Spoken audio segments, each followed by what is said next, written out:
Hello viewers, welcome to our study channel vision tutorials. English grammar rules का part 1 के बाद ये part 2 video है। पार्ट 1 को यदि आपने अभी तक नहीं देखा है तो आप इस वीडियो के डिस्क्रिप्शन बॉक्स में दिए हुए लिंक को क्लिक करके उस वीडियो को देख सकते हैं। पार्ट 1 को देखने के बाद ही पार्ट 2 आप लोगों को अच्छे से समझ में आएगा।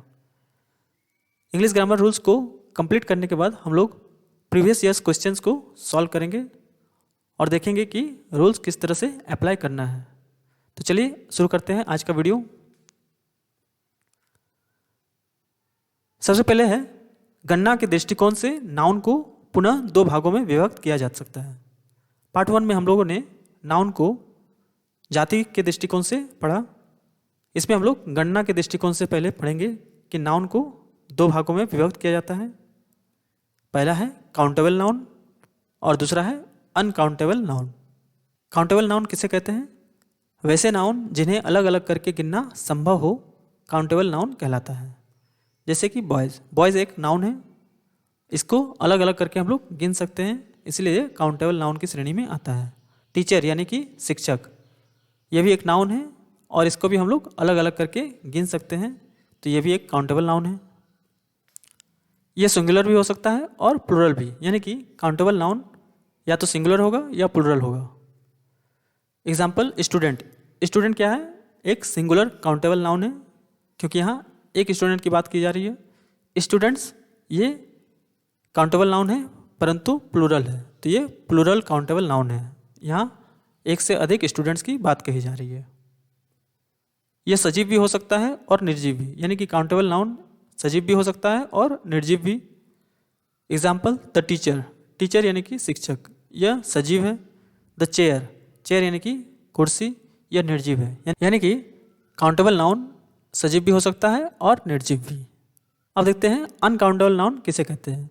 वैसे नाउन जिन्हें अलग करके गिना नहीं जा सकता है उसे अनकाउंटेबल नाउन कहते हैं। जैसे कि वाटर। वाटर यानी कि पानी। पानी को हम लोग अलग अलग करके नहीं गिन सकते हैं, इसीलिए ये अनकाउंटेबल नाउन है। लव, इसे भी हम लोग अलग अलग करके नहीं गिन सकते हैं, ये भी अनकाउंटेबल नाउन है। ये सदैव सिंगुलर रहेंगे, यानी कि अनकाउंटेबल नाउन हमेशा सिंगुलर रहेगा। यदि इसे प्लूरल करके दिखाया जाए तो वो गलत होगा। ये सदैव निर्जीव रहेंगे। Example love is blind. यहाँ लव एक अनकाउंटेबल नाउन है और इसीलिए ये सिंगुलर है, तो सिंगुलर क्रिया इज लिया और ये हमेशा निर्जीव की श्रेणी में ही आएंगे। प्राइड इज डेंजरस, यानी कि अहंकार खतरनाक होता है। यहाँ अहंकार या प्राइड ये भी एक अनकाउंटेबल नाउन है, इसीलिए इसके साथ जो वर्ब है इज, ये सिंगुलर वर्ब है। अब आते हम देखते हैं संरचना के दृष्टिकोण से नाउन को पुनः दो भागों में विभक्त किया जा सकता है।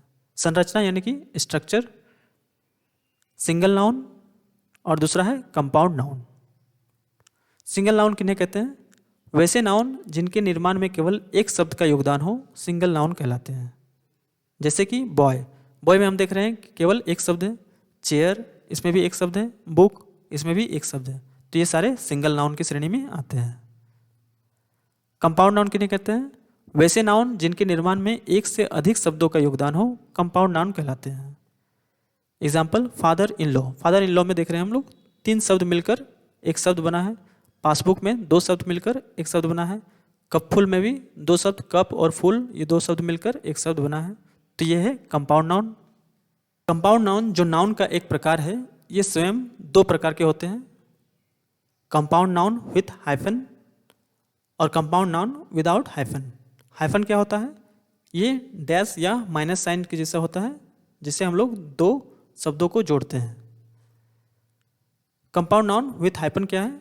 वैसे कंपाउंड नाउन जो हाइफन के द्वारा विभक्त रहते हैं कंपाउंड नाउन विथ हाइफन कहलाते हैं।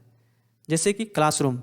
क्लासरूम में क्लास और रूम के बीच में एक माइनस, एक डैश साइन है, जिसे हम लोग हाइफन कहते हैं।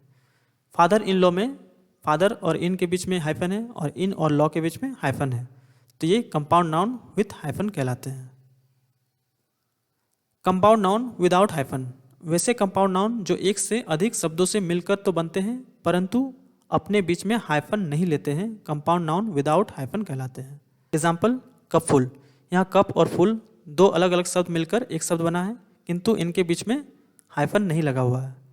ब्यूटीफुल में भी दो अलग शब्द मिलके ब्यूटी और फुल मिलके ब्यूटीफुल बनता है, किंतु इसके बीच में हाइफन नहीं लगा हुआ है, तो ऐसे शब्दों को हम लोग कंपाउंड नाउन विदाउट हाइफन कहेंगे।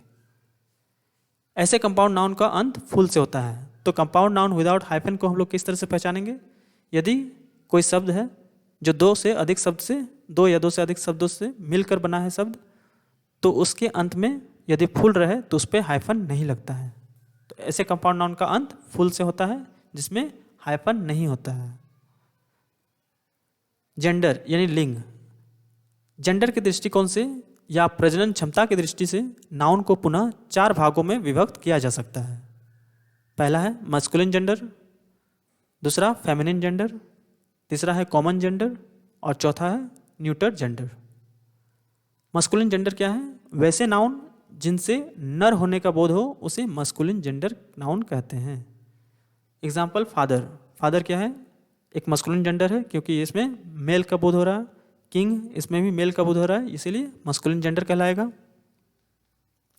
फेमिनिन जेंडर, वैसे नाउन जिनसे स्त्रीलिंग होने का बोध हो फेमिनिन जेंडर नाउन कहलाते हैं। जैसे मदर, ये स्त्रीलिंग है। काउ, गाय, इसको भी हम लोग स्त्री यानी फेमिनिन जेंडर में ही रखेंगे। सिस्टर, ये भी फेमिनिन जेंडर है।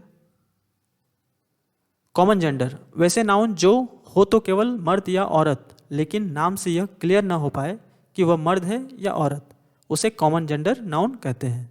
जैसे कि एग्जाम्पल में लेते हैं स्टूडेंट। स्टूडेंट से हम लोगों को नहीं पता चलता है कि स्टूडेंट मेल है या फीमेल है, तो इस तरह के वर्ड्स को हम लोग कॉमन जेंडर में रखेंगे। वोटर यानी मतदाता, इससे भी हम लोगों को उसके लिंग का पता नहीं चलता है कि वो मेल है या फीमेल है। सिटीजन, टीचर, इस तरह के शब्द हैं जो कॉमन जेंडर की श्रेणी में आते हैं।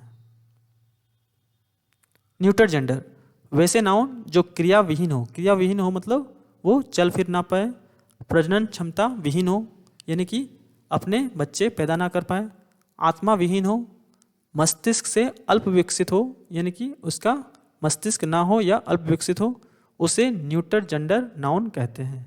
जैसे कि एग्जाम्पल में लेते हैं चेयर। चेयर यानी कि कुर्सी, ये क्या है? क्रिया विहीन है, प्रजनन क्षमता विहीन है, आत्मा विहीन है, इसका मस्तिष्क भी नहीं होता है, तो ये न्यूटर जेंडर नाउन है। बल्ब भी उसी कैटेगरी में है। अब देखते हैं चाइल्ड। चाइल्ड में हम कह सकते हैं कि ये क्रिया विहीन तो नहीं है, परंतु चाइल्ड प्रजनन क्षमता विहीन है यानी कि वो प्रजनन नहीं कर सकता है चाइल्ड, तो इसको भी हम लोग न्यूटर जेंडर में ही रखेंगे। डॉग, कैट, पेन एक्सेट्रा, जितने भी जानवरों के नाम हैं वो भी न्यूटर जेंडर में ही रहेंगे, काव को छोड़कर। पेन, ये भी न्यूटर जेंडर है। आते हैं संख्या, वचन या नंबर। संख्या के दृष्टिकोण से नाउन को 2 भागों में विभक्त किया जाता है, सिंगुलर नाउन और प्लूरल नाउन। सिंगुलर नाउन क्या है? वैसे नाउन जिनसे उनके एक होने का बोध हो उसे सिंगुलर नाउन कहेंगे।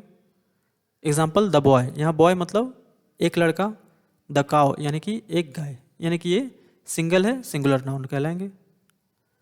प्लूरल नाउन, वैसे नाउन जिनसे उनके एक से अधिक होने का बोध हो प्लूरल नाउन समझे जाते हैं।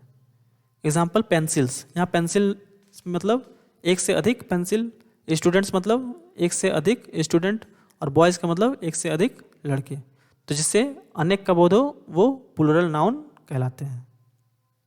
तो आज के इस वीडियो में इतना ही। नेक्स्ट वीडियो में हम लोग इसके आगे की चीज़ों को पढ़ेंगे। Thank you for watching.